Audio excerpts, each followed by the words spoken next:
y las dos sirvientas esclavas se negaron totalmente a investigar el asunto. Esperé afuera con impaciencia lo que quería que sucediese. Por último, Babette tomó el candelario, despreciando el miedo de todas las demás, y salió a la galería a ver qué había allí. Sus hermanas se agolparon en la puerta como grandes pájaros negros pensando que su hermano había muerto y que ella había visto su fantasma.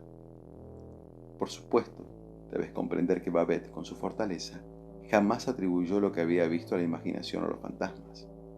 Dejé que caminara por la oscura galería antes de hablarle, y aún entonces, solo le dejé ver la forma vaga de mi cuerpo al lado de una de las columnas.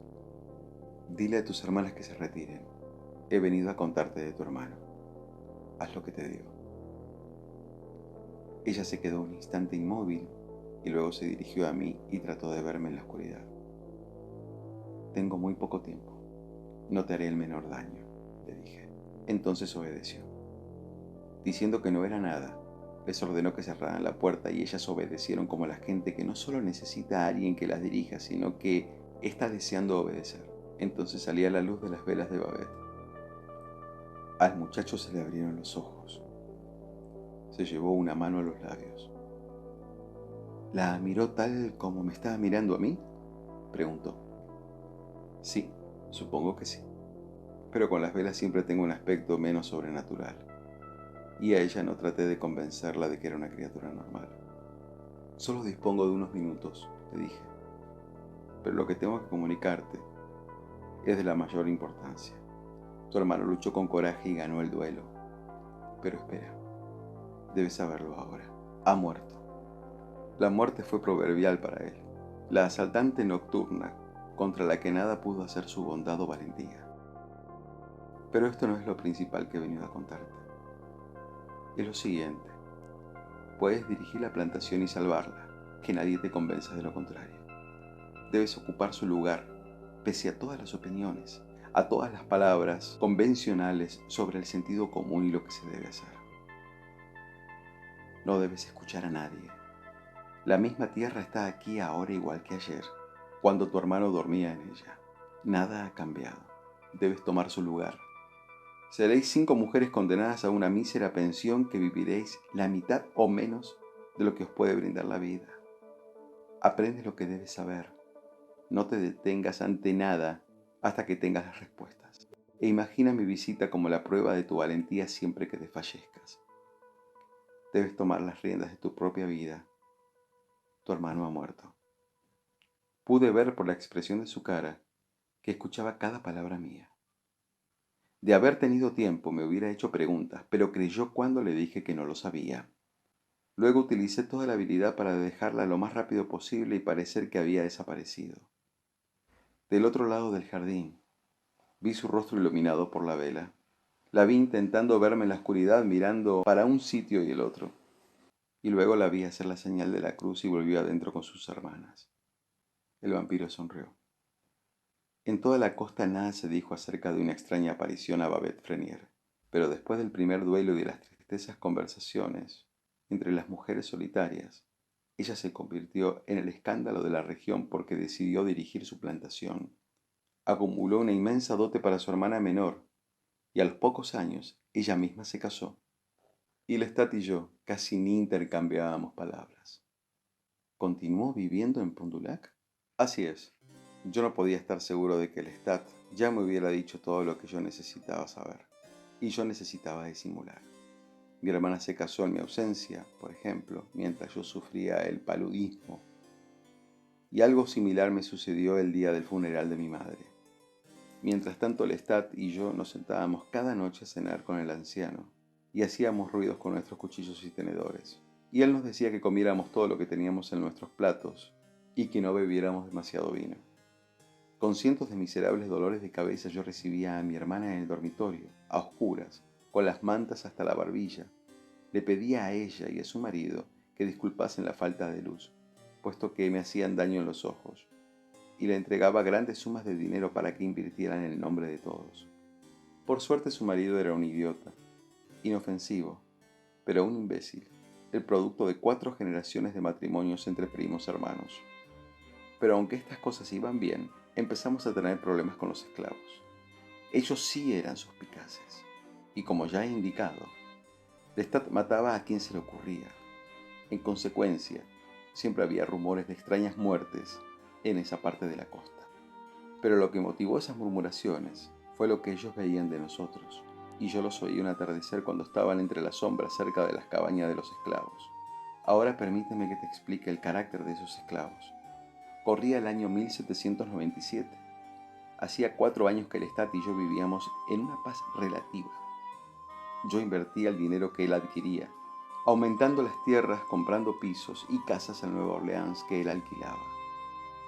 Y el trabajo de la plantación producía poco más que una excusa para nuestras inversiones. Dije nuestras. Eso es incorrecto. Jamás firmé nada con Lestat. Y, como te darás cuenta, yo estaba legalmente vivo. Pero en 1797, esos esclavos no tenían el carácter que has visto en las películas y las novelas del sur. No era gente de piel oscura y palabras obedientes, mal vestidos, que hablaban un dialecto inglés. Eran africanos y eran insulares, es decir, algunos de ellos provenían de Santo Domingo. Eran muy negros y absolutamente extraños. Hablaban sus lenguas africanas y hablaban el fasua francés. Y cuando cantaban canciones africanas que convertían los campos en algo exótico que siempre me había dado miedo en mi vida mortal. En suma, ellos aún no habían sido destruidos por completo como africanos. La esclavitud era la maldición de sus vidas, pero aún no habían sido robados de lo que era característicamente suyo. Toleraban el bautismo y las modestas vestimentas que les imponían las leyes católicas francesas, pero por las tardes transformaban sus ropas baratas en disfraces delirantes. Hacían joyas con huesos de animales y pedazos descartados de metal que pulían como si fuera oro. Y las cabañas de los esclavos de Pont du Lac eran un país extranjero, una costa africana después del anochecer, en el cual ni el más intrépido superintendente se animaba a deambular. Pero los vampiros nos asustaban. No hasta una noche de estío, cuando paseando entre las sombras, escuché por las puertas abiertas de la cabaña del capataz negro una conversación que me convenció de que Lestat y yo dormíamos con grave peligro. Los esclavos sabían que no éramos seres normales.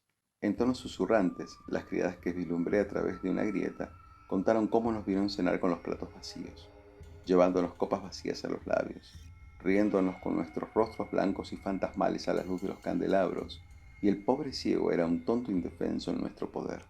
A través de las cerraduras habían visto el ataúd del Lestat, y una vez él había castigado sin misericordia a una de ellas por espiar por las ventanas de su dormitorio que daban a la galería. Allí no hay ninguna cama, se confiaron una a la otra. Duerme en el ataúd, lo sé. Estaban todos convencidos de lo que éramos. En cuanto a mí, una tarde me habían visto salir del oratorio, que ahora era poco menos que una masa de ladrillos y enredaderas, lleno de vistarias en flor en la primavera, rosas silvestres en el verano y el musgo brillante sobre las viejas persianas despintadas que jamás se habían abierto y con las arañas tejiendo en los pétreos arcos. Por supuesto, yo simulaba visitarlo en memoria de mi hermano, pero por sus palabras estaba claro que ya no creían más en esa mentira. Y ahora no solo nos atribuían las muertes de los esclavos encontrados en el campo y en los pantanos, y también las muertes de reses y caballos, sino todos los demás acontecimientos misteriosos y extraños, incluso las inundaciones y tormentas, que eran las armas de Dios en su batalla personal contra Louis y Lestat. Lo que es peor, no pensaban escaparse. Nosotros éramos demonios, y nuestro poder ineludible. No, nosotros debíamos ser destruidos. Y en esa reunión, de la que me convertí en un participante invisible, había un grupo de esclavos de Frenier. Eso significaba que los rumores se extendían por toda la costa. Y aunque yo creía firmemente que toda la costa no podía caer presa de una histeria colectiva, no sentí la menor gana de correr ese riesgo. Me apresuré a volver a la plantación a decirle a Lestat que nuestro papel de plantadores sureños había terminado. Tendría que ceder su látigo de esclavista y su servilletera de oro y regresar a la ciudad. Naturalmente se resistió. Su padre estaba gravemente enfermo y quizá no sobreviviese mucho más. No tenía la menor intención de escapar de unos estúpidos esclavos. Los mataré a todos, dijo seriamente. De a 3, de a 4. Algunos se escaparán y eso estará bien. Estás diciendo disparates. El hecho es que quiero que te vayas de aquí. ¿Tú quieres que me vaya? ¿Tú? Se mofó. Estaba construyendo un castillo de naipes en la mesa de la sala con un mazo de cartas francesas muy finas. ¿Tú? ¿Un vampiro llorón y cobarde que se arrastra por la noche matando gatos y ratas y mirando velas durante horas como si se tratara de gente? ¿Y que se queja bajo la lluvia como un zombi hasta que se empapan las ropas y hiedes a viejos baúles escondidos en el desván? ¿Y tienes el aspecto de un idiota estupefacto en el zoológico? ¿No tienes nada más que decirme? Contesté. Y tu insistencia en el desorden nos ha puesto a los dos en peligro. Yo podría vivir en ese oratorio y ver cómo la casa se cae a pedazos. Porque no me importa nada, le dije y a su vez era la verdad. Pero tú debes poseer todas las cosas que no tuviste en la vida y haces de la inmortalidad una tienda de basuras en la cual los dos nos convirtamos en algo grotesco. Ahora ve a ver a tu padre y dime cuánto le falta de vida, porque ese es el tiempo que aquí te quedarás, y únicamente si los esclavos no se rebelan antes contra nosotros. Me dijo que fuera yo a ver a su padre, ya que era quien siempre estaba mirando. Y lo hice. El anciano realmente se moría. Yo no había sufrido la muerte de mi madre porque se había muerto de repente una tarde. Se la había encontrado con su canasta de coser, sentada en el patio. Se había muerto como quien se duerme. Pero ahora yo contemplaba una muerte natural que era demasiado lenta, con dolores y la cabeza clara. Y siempre me había gustado el anciano. Era bueno y simple, y tenía muy pocas exigencias.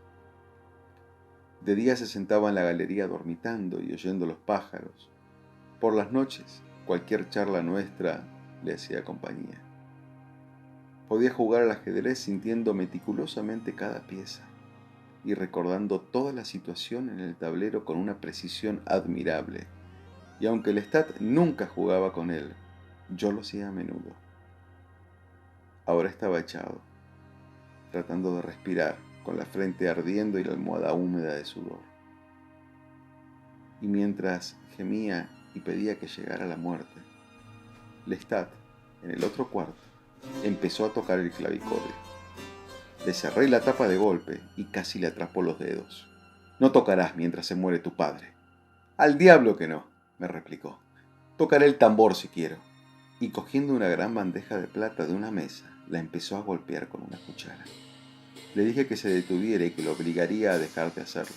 Y entonces los dos dejamos de hacer ruido, porque el anciano lo llamaba por su nombre.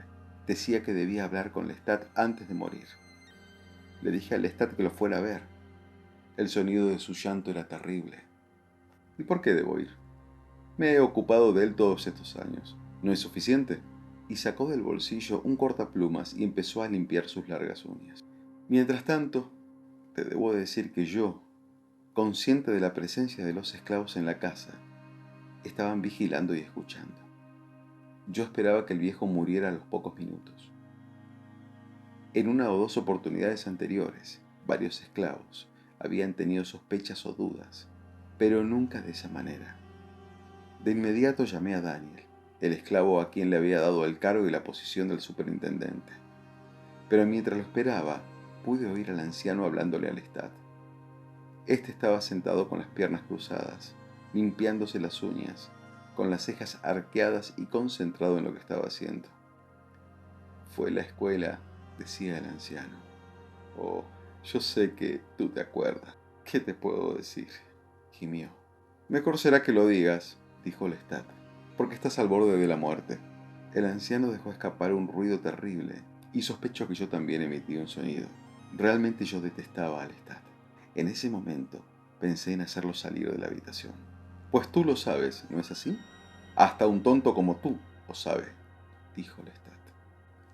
Jamás me perdonarás, ¿verdad? No ahora, ni siquiera después de muerto, dijo el anciano. No sé de qué hablas, protestó Lestat. A mí se me estaba terminando la paciencia, y el anciano se agitaba cada vez más. Le rogaba a Lestat que le escuchara. El asunto me hizo temblar. En el interín, Daniel había venido, y en el instante en que lo vi supe que estaba irremisiblemente perdido en Pont-du-Lac. De haber prestado más atención, hubiera percibido señales de ello mucho antes. Me miró con ojos de vidrio. Yo era un monstruo para él. El padre de Monsieur Lestat está muy enfermo, moribundo, dije ignorando su expresión. No quiero que haya ruidos esta noche. Los esclavos deben permanecer en sus cabañas. Está por llegar un médico. Me miró como si yo estuviera mintiendo, y entonces sus ojos se alejaron de mí curiosa y fríamente y se dirigieron a la puerta del anciano. Su rostro sufrió tal cambio que me puse de pie de inmediato y yo también miré. Era Lestat, al pie de la cama, limpiándose furiosamente las uñas y sonriendo de tal manera que sus dos grandes colmillos se le veían perfectamente. El vampiro se detuvo y se le movían los dos hombros con una risa silenciosa. Miraba al muchacho y éste parecía cohibido ante la mesa. Pero yo ya había mirado fijamente la boca del vampiro.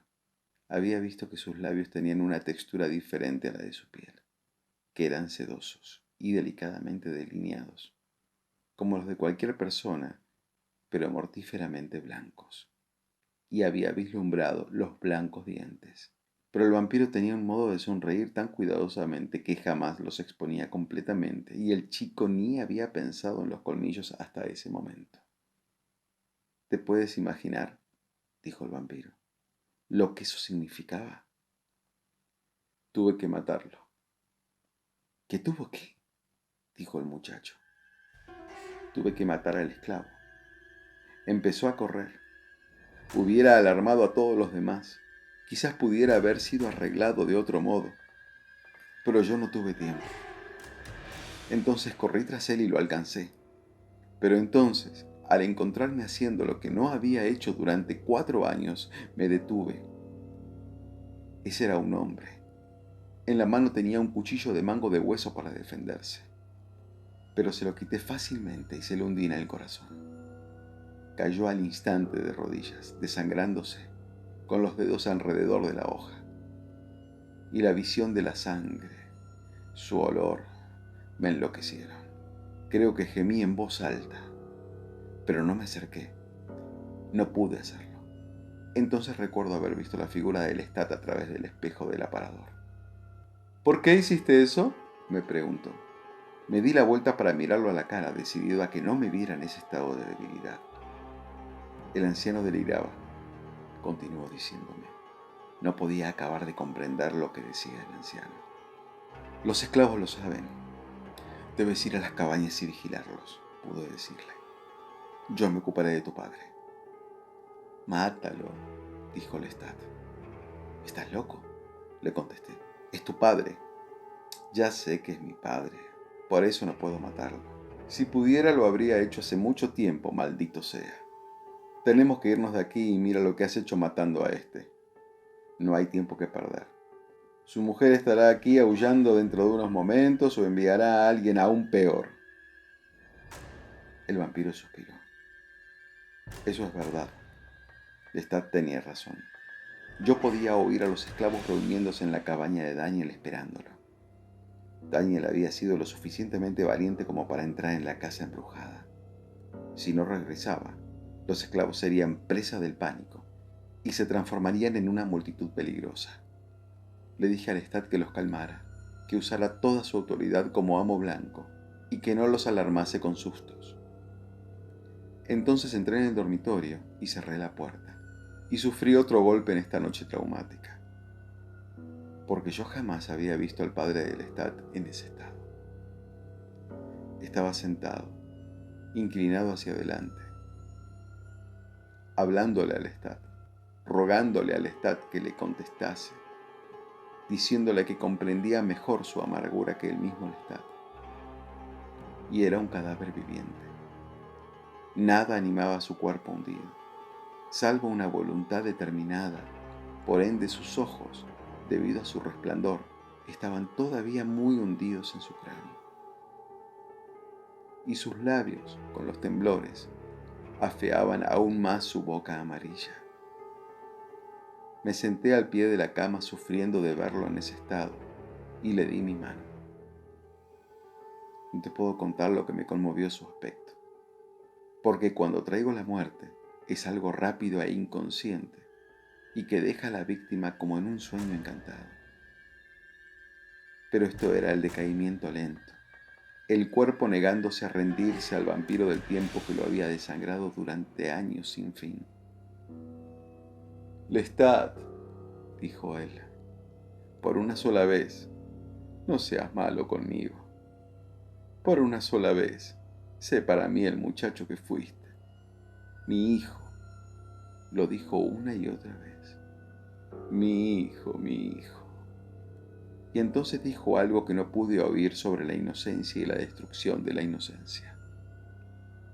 Pero pude ver que no deliraba como Lestat había dicho, sino que poseía un terrible estado de lucidez. La carga del pasado estaba dentro de sí con toda su fuerza, y el presente, que solo era la muerte, contra la que luchaba con toda su voluntad, nada podía hacer para aliviar su carga. Pero yo sabía que podía engañarlo, usando toda mi capacidad. Acercándome a él, le susurré la palabra Padre. No era la voz del Lestat, era la mía, un suave susurro, pero se calmó de inmediato. Y pensé que moriría, pero se aferró a mis manos, como si lo estuvieran chupando las grandes olas negras del océano, y solo yo pudiera salvarlo. Ahora habló de un maestro rural, cualquier nombre, que había visto en Lestat a un pupilo brillante y que le había pedido llevarlo a un monasterio para su educación. Se maldijo por haber traído de vuelta a Lestat a su casa, por quemar los libros. Debes perdonarme por ello, Lestat, sollozó. Le apreté la mano, esperando que eso fuera una respuesta, pero repitió su ruego una y otra vez. Ahora tienes todo para vivir, pero eres frío y brutal como yo fui con el trabajo, el frío y el hambre.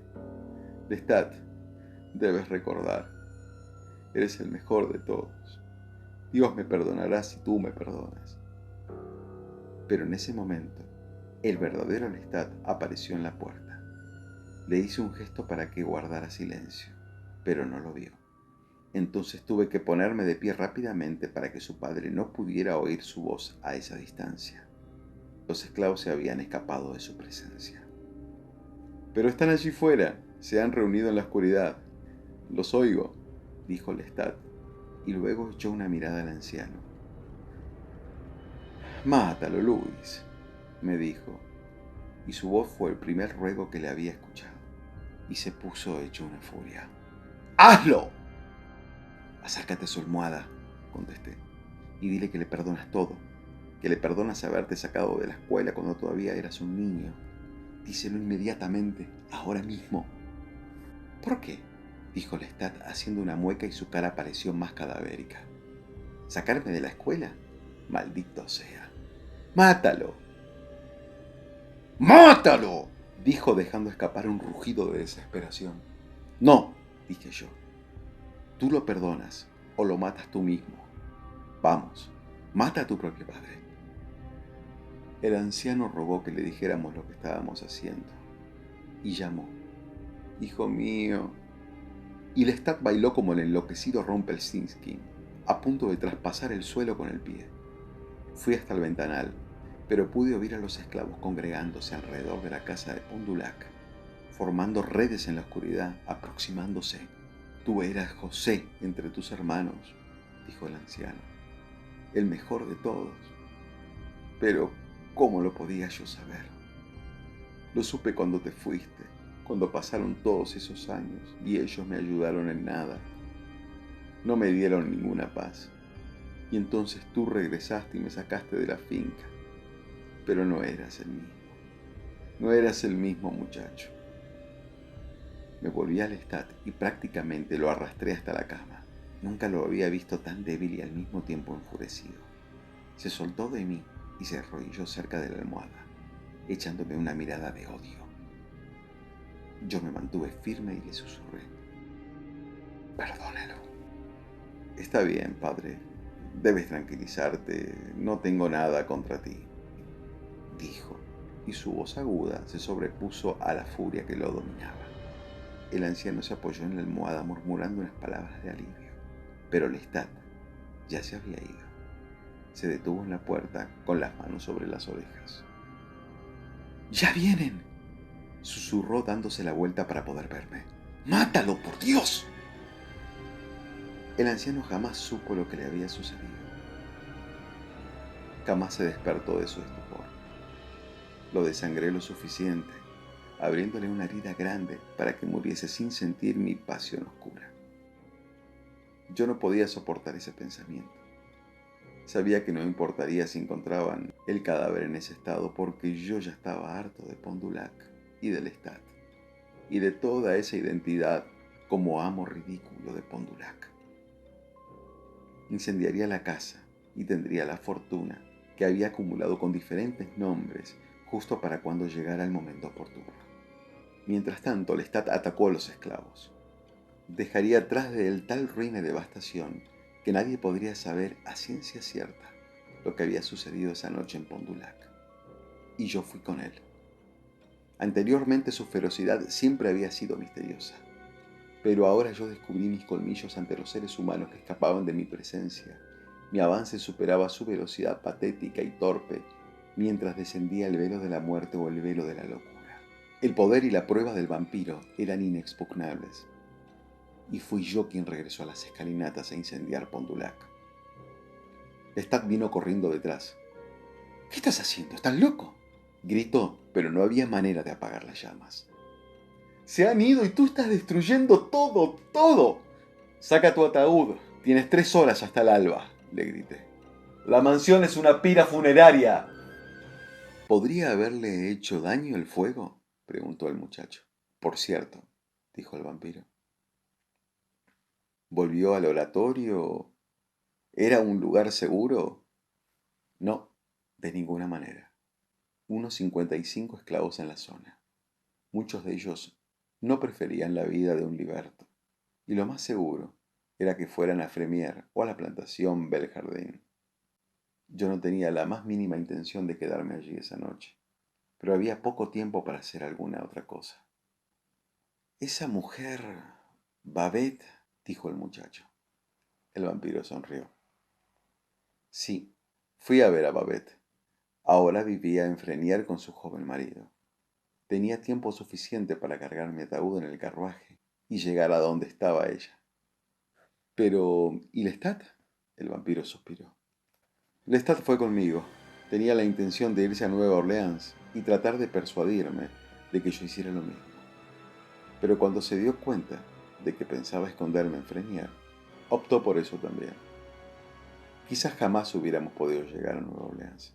Empezaba a amanecer. Los ojos mortales no lo podían ver, pero Lestat y yo sí. En cuanto a Babette, yo la había visitado una vez más. Como te dije, había escandalizado a la costa, quedándose sola en la plantación, sin un hombre en la casa, sin ni siquiera una anciana.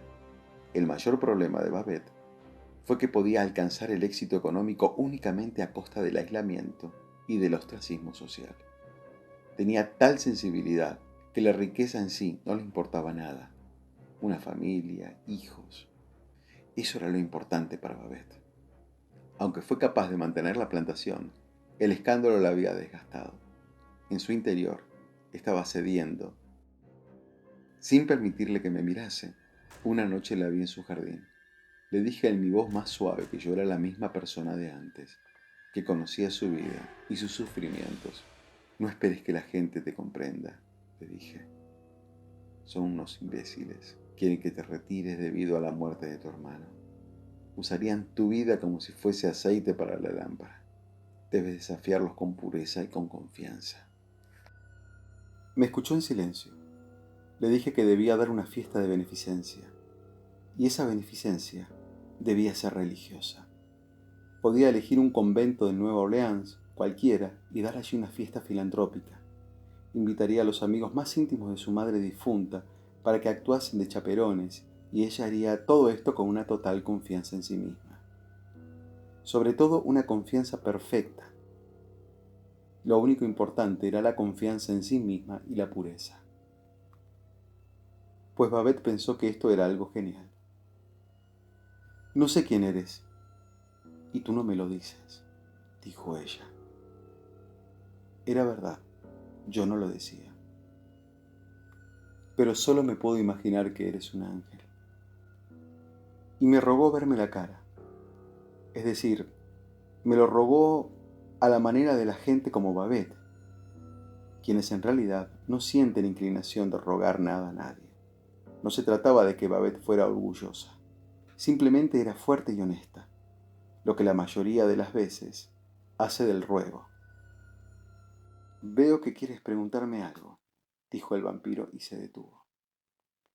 Oh, no, no, no, dijo el muchacho, que quería esconder su intención de preguntar. No debes tener miedo de preguntarme nada. Si me escondiera algo demasiado íntimo, continuó.